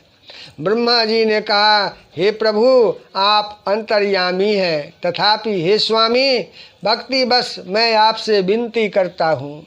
हे शंकर, सब देवताओं के मन में ऐसा परम उत्साह है कि हे नाथ, वे अपनी आँखों से आपका विवाह देखना चाहते हैं। हे कामदेव के मद को चूर करने वाले, आप ऐसा कुछ कीजिए जिससे सब लोग इस उत्सव को नेत्र भरकर देखें। हे कृपा के सागर, कामदेव को भस्म करके आपने रति को जो वरदान दिया सो बहुत ही अच्छा किया। हे नाथ, श्रेष्ठ स्वामियों का यह सहज स्वभाव ही है कि वे पहले दंड देकर फिर कृपा किया करते हैं। पार्वती ने अपार तप किया है, अब उन्हें अंगीकार कीजिए। ब्रह्मा जी की प्रार्थना सुनकर और प्रभु श्री रामचंद्र जी के वचनों को याद करके शिव जी ने प्रसन्नतापूर्वक कहा, ऐसा ही हो। तब देवताओं ने नगाड़े बजाए और फूलों की वर्षा करके जय हो, देवताओं के स्वामी की जय हो, ऐसा कहने लगे। उचित अवसर जानकर सप्तर्षि आए और ब्रह्मा जी ने तुरंत ही उन्हें हिमाचल के घर भेज दिया। वे पहले वहाँ गए जहाँ पार्वती जी थीं और उनसे छल से भरे मीठे वचन बोले। नारद जी के उपदेश से तुमने उस समय हमारी बात नहीं सुनी। अब तो तुम्हारा प्रण झूठा हो गया, क्योंकि महादेव जी ने काम को ही भस्म कर डाला। यह सुनकर पार्वती जी मुस्कुरा कर बोली, हे विज्ञानी मुनिवरों, आपकी उचित ही कहा है, आपने उचित ही कहा। आपकी समझ में शिव जी ने कामदेव को अब जलाया है। अब तक तो वे विकार युक्त कामी ही रहे, किंतु हमारी समझ से तो शिव जी सदा ही योगी, अजन्मा, अनिंद्य, काम रहित और भोगहीन है। और यदि मैंने शिव जी को ऐसा समझकर ही मन, वचन और कर्म से प्रेम सहित उनकी सेवा की है, तो हे मुनीश्वरों सुनिए, वे कृपा निधान भगवान मेरी प्रतिज्ञा को सत्य करेंगे। आपने जो यह कहा कि शिव जी ने कामदेव को भस्म कर दिया, यही आपका बड़ी भारी अविवेक है। हे तात, अग्नि का तो यह सहज स्वभाव ही है कि पाला उसके समीप कभी जा ही नहीं सकता और जाने पर वह अवश्य नष्ट हो जाएगा। महादेव जी और कामदेव के संबंध में भी यही न्याय समझना चाहिए। पार्वती के वचन सुनकर और उनका प्रेम तथा विश्वास देखकर मुनि हृदय में बड़े प्रसन्न हुए। वे भवानी को सिर नवाकर चल दिए और हिमाचल के पास पहुँचे। उन्होंने पर्वतराज हिमाचल को सब हाल सुनाया। कामदेव का भस्म होना सुनकर हिमाचल बहुत दुखी हुए। फिर मुनियों ने रति के वरदान की बात कही। उसे सुनकर हिमान ने बहुत सुख माना। शिव जी के प्रभाव को मन में विचार कर हिमाचल ने श्रेष्ठ मुनियों को आदरपूर्वक बुला लिया और उनसे शुभ दिन, शुभ नक्षत्र और शुभ घड़ी शोधवाकर वेद की विधि के अनुसार शीघ्र ही लग्न निश्चय कराकर लिखवा लिया। फिर हिमाचल ने वह लग्न पत्रिका सप्तऋषियों को दे दी और चरण पकड़कर उनकी विनती की। उन्होंने जाकर वह लग्न पत्रिका ब्रह्मा जी को दी। उसको पढ़ते समय उनके हृदय में प्रेम समाता नहीं था। ब्रह्मा जी ने लग्न पढ़कर सबको सुनाया। उसे सुनकर सब मुनि और देवताओं का सारा समाज हर्षित हो गया। आकाश से फूलों की वर्षा होने लगी, बाजे बजने लगे और दसों दिशाओं में मंगल कलश सजा दिए गए। सब देवता अपने भांति भांति के वाहन और विमान सजाने लगे। कल्याणप्रद मंगल शकुन होने लगे और अप्सराएं गाने लगी। शिव जी के गण शिव जी का श्रृंगार करने लगे। जटाओं का मुकुट बनाकर उस पर सांपों का मोर सजाया गया। शिव जी ने सांपों के ही कुंडल और कंकन पहने, शरीर पर विभूति रमाई और वस्त्र की जगह बाघंबर लपेट लिया। शिव जी के सुंदर मस्तक पर चंद्रमा, सिर पर गंगा जी, 3 नेत्र, सांपों का जनेऊ, गले में विष और छाती पर नरमुंडों की माला थी। इस प्रकार उनका वेश अशुभ होने पर भी वे कल्याण के धाम और कृपालु हैं। एक हाथ में त्रिशूल और दूसरे हाथ में डमरू सुशोभित है। शिवजी बैल पर चढ़कर चले, बाजे बज रहे हैं। शिवजी को देखकर देवांगनाएं मुस्कुरा रही हैं और कहती हैं कि इस वर के योग्य दुल्हन संसार में नहीं मिलेगी। विष्णु और ब्रह्मा आदि देवताओं के समूह अपने अपने वाहनों पर चढ़कर बारात में चले। देवताओं का समाज सब प्रकार से अनुपम था, पर दूल्हे के योग्य बारात नहीं थी। तब विष्णु भगवान ने सब दिक्पालों को बुलाकर हंसकर ऐसा कहा, सब लोग अपने अपने दल समेत अलग अलग होकर चलो। हे भाई, हम लोगों की यह बारात वर के योग्य नहीं है। क्या पराये नगर में जाकर हंसी कराओगे? विष्णु भगवान की बात सुनकर देवता मुस्कुराए और अपनी अपनी सेना सहित अलग हो गए। महादेव जी यह देखकर मन ही मन मुस्कुराते हैं कि विष्णु भगवान के व्यंग्य वचन नहीं छूटते। अपने प्यारे भगवान विष्णु के इन अति प्रिय वचनों को सुनकर शिव जी ने भी भृंगी को भेजकर अपने सब गणों को बुलवा लिया। शिव जी की आज्ञा सुनते ही सब चले आए और उन्होंने स्वामी के चरण कमलों में सिर नवाया। तरह तरह की सवारियों और तरह तरह के वेश वाले अपने समाज को देखकर शिव जी हंसे।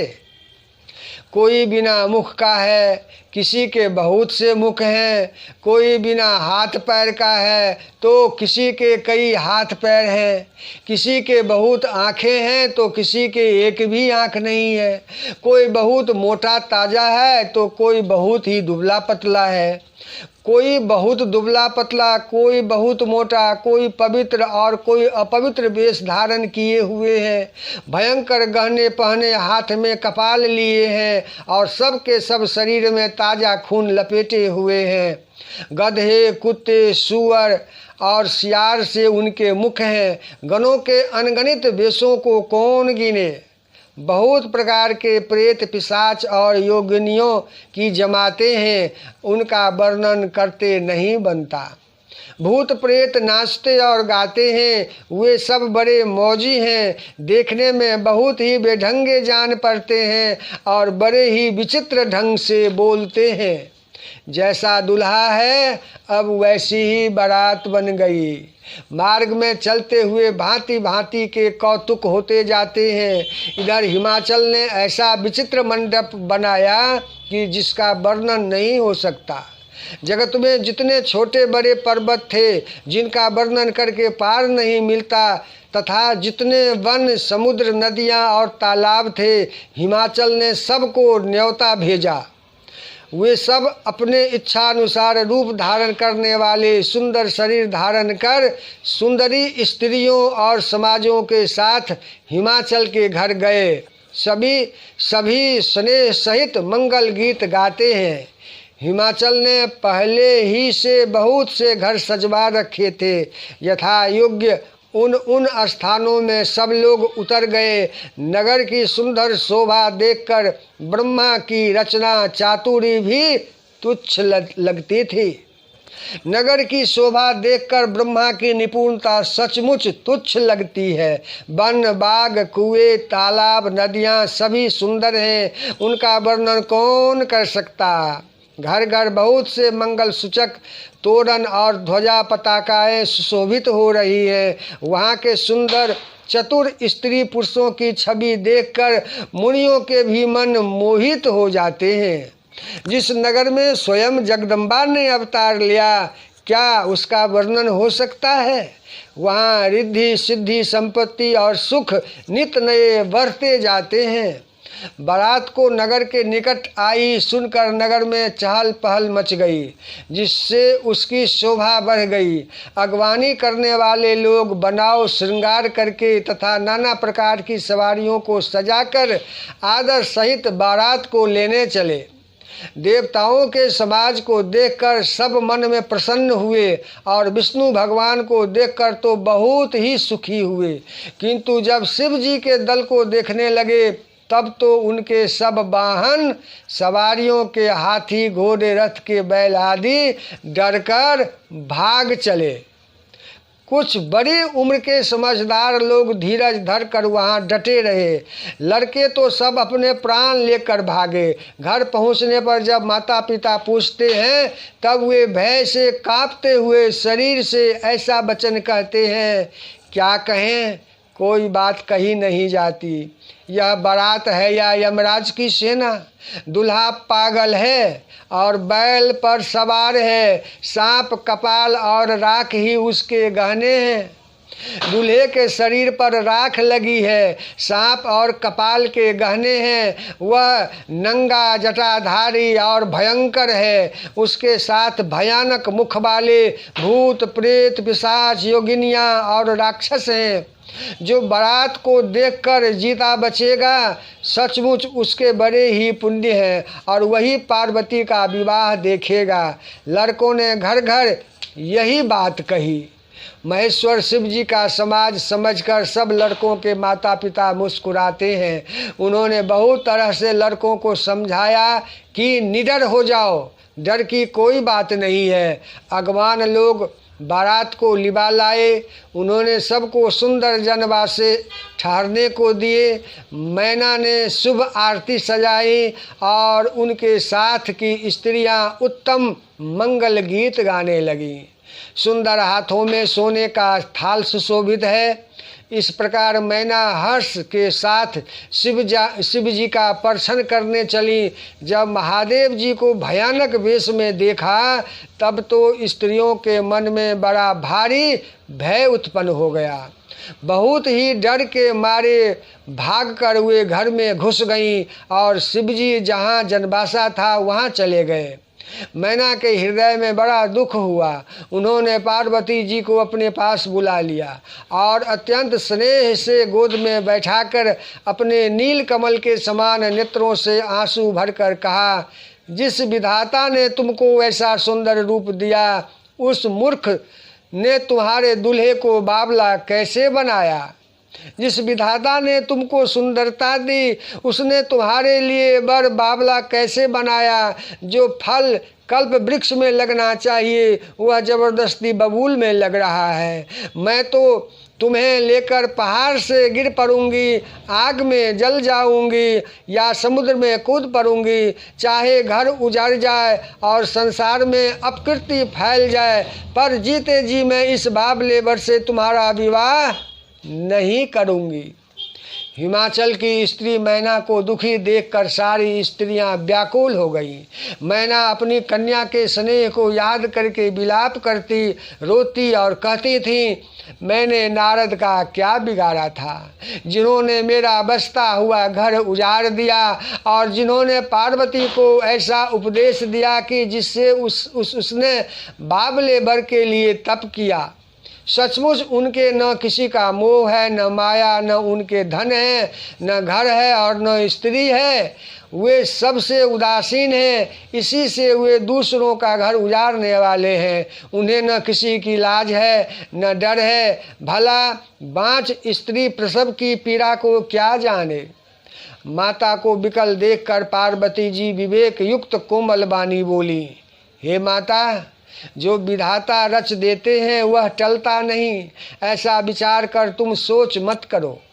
जो मेरे भाग्य में बाबला ही पति लिखा है तो किसी को क्यों दोष लगाया जाए। हे माता, क्या विधाता के अंक तुमसे मिट सकते हैं। वृथा कलंक का टीका मत लो। हे माता, कलंक मत लो, रोना छोड़ो। यह अवसर विषाद करने का नहीं है। मेरे भाग्य में जो दुख सुख लिखा है उसे मैं जहाँ जाऊँगी वहीं पाऊँगी। पार्वती जी के ऐसे विनय भरे कोमल वचन सुनकर सारी स्त्रियां सोच करने लगी और भांति भांति से विधाता को दोष देकर आँखों से आंसू बहाने लगी। इस समाचार को सुनते ही हिमाचल उसी समय नारद जी और सप्तर्षियों को साथ लेकर अपने घर गए। तब नारद जी ने पूर्व जन्म की कथा सुनाकर सबको समझाया और कहा कि हे मैना, तुम मेरी सच्ची बात सुनो। तुम्हारी यह लड़की साक्षात जगत जननी भवानी है। ये अजन्मा अनादि अविनाशिनी शक्ति हैं, सदा शिव जी के अर्धांग में रहती हैं। ये जगत की उत्पत्ति, पालन और संहार करने वाली हैं और अपनी इच्छा से ही लीला शरीर धारण करती हैं। पहले ये दक्ष के घर जाकर जन्मी थी, तब इनका सती नाम था। बहुत सुंदर शरीर पाया था। वहाँ भी सती शंकर जी से ही ब्याही गई थी। यह कथा सारे जगत में प्रसिद्ध है। एक बार इन्होंने शिव जी के साथ आते हुए राह में रघुकुल रूपी कमल के सूर्य श्री रामचंद्र जी को देखा।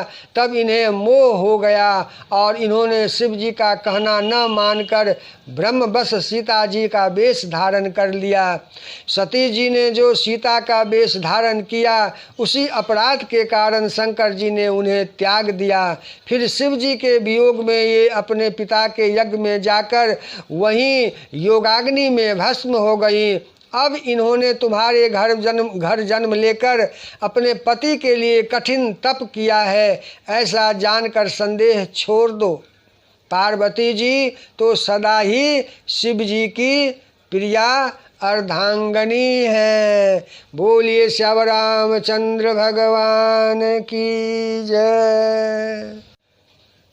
तब नारद के वचन सुनकर सबका विषाद मिट गया और क्षण भर में यह समाचार सारे नगर में घर घर फैल गया। तब मैना और हिमवान आनंद में मग्न हो गए और उन्होंने बार बार पार्वती के चरणों की वंदना की। स्त्री, पुरुष, बालक, युवा और वृद्ध, नगर के सभी लोग बहुत प्रसन्न हुए। नगर में मंगल गीत गाए जाने लगे और सबने भांति भांति के सुवर्ण के कलश सजाए। पाक शास्त्र में जैसी रीति है उसके अनुसार अनेक भांति की जीवनार हुई। जिस घर में स्वयं माता भवानी रहती हो वहाँ की जीवनार भोजन सामग्री का वर्णन कैसे किया जा सकता है। हिमाचल ने आदर पूर्वक सब बारातियों को, विष्णु, ब्रह्मा और सब जाति के देवताओं को बुलवाया। भोजन करने वालों की बहुत सी पंक्तियाँ बैठी। चतुर रसोइये परोसने लगे। स्त्रियों की मंडलियाँ देवताओं को भोजन करते जानकर कोमल वाणी से गालियाँ देने लगी। सब सुंदरी स्त्रियाँ मीठे स्वर में गालियाँ देने लगी और व्यंग भरे वचन सुनाने लगी। देवगण विनोद सुनकर बहुत सुख अनुभव करते हैं, इसलिए भोजन करने में बड़ी देर लगा रहे हैं। भोजन के समय जो आनंद बढ़ा वह करोड़ों मुंह से भी नहीं कहा जा सकता। सबके हाथ मुंह धुलवाकर पान दिए गए। फिर सब लोग जो जहाँ ठहरे थे वहाँ चले गए। फिर मुनियों ने लौटकर हिमवान को लगन पत्रिका सुनाई और विवाह का समय देखकर देवताओं को बुला भेजा। सब देवताओं को आदर सहित बुलवा लिया और सबको यथायोग्य आसन दिए। वेद की रीति से वेदी सजाई गई और स्त्रियां सुंदर श्रेष्ठ मंगल गीत गाने लगी। वेदिका पर एक अत्यंत सुंदर दिव्य सिंहासन था, जिसकी सुंदरता का वर्णन नहीं किया जा सकता, क्योंकि वह स्वयं ब्रह्मा जी का बनाया हुआ था। ब्राह्मणों को सिर नवाकर और हृदय में अपने स्वामी श्री रघुनाथ जी का स्मरण करके शिव जी उस सिंहासन पर बैठ गए। फिर मुनीश्वरों ने पार्वती जी को बुलाया। सखियां श्रृंगार करके उन्हें ले आईं। पार्वती जी के रूप को देखते ही सब देवता मोहित हो गए। संसार में ऐसा कवि कौन है जो उस सुंदरता का वर्णन कर सके।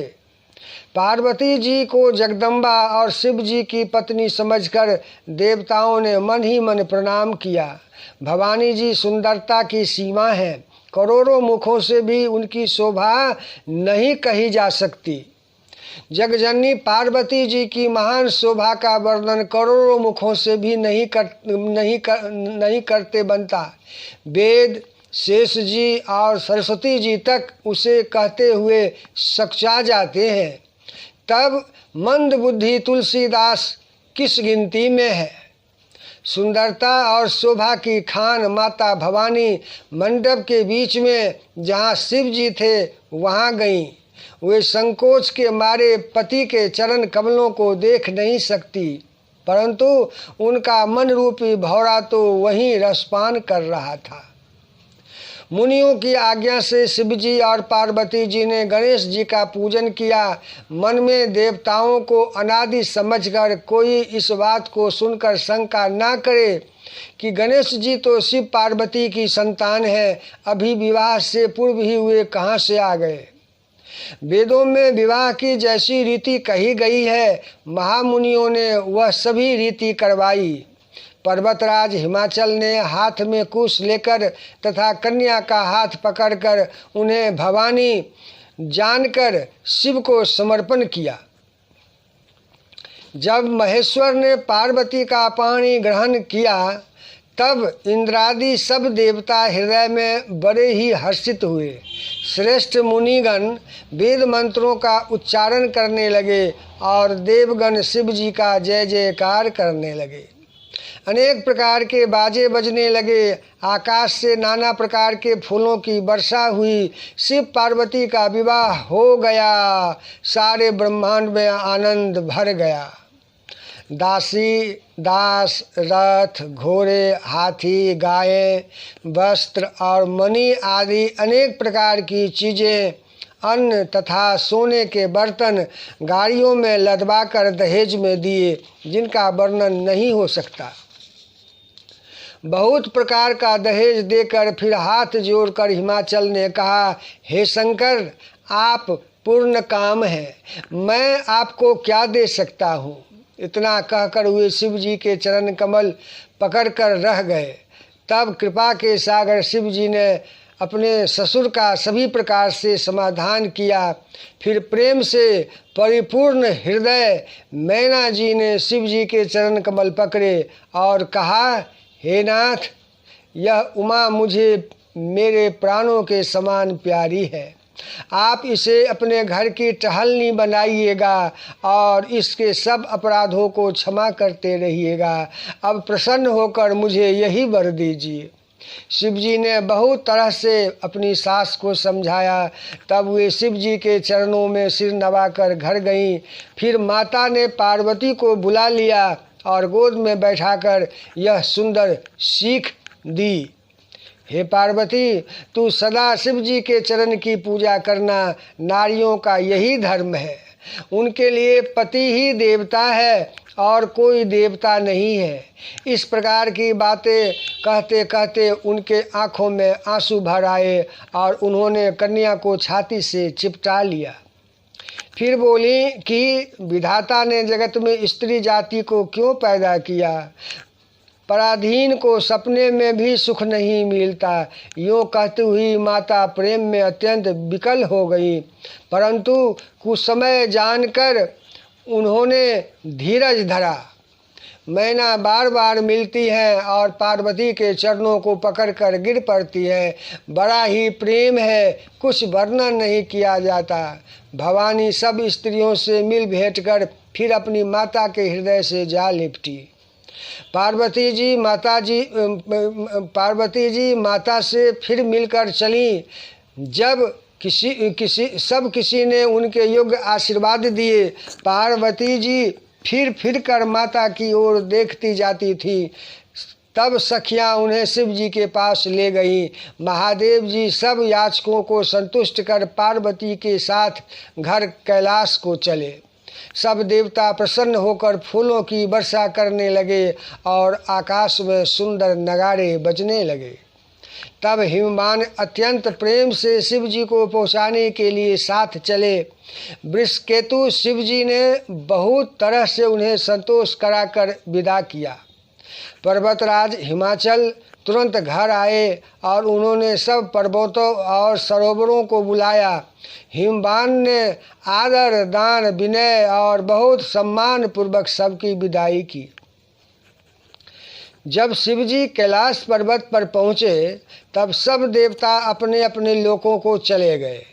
तुलसीदास जी कहते हैं कि पार्वती जी और शिव जी जगत के माता पिता हैं, इसलिए मैं उनके श्रृंगार का वर्णन नहीं कर सकता। शिव पार्वती विविध प्रकार के भोग विलास करते हुए अपने गणों सहित कैलाश पर रहने लगे। वे नित्य नए विहार करते थे। इस प्रकार बहुत समय बीत गया।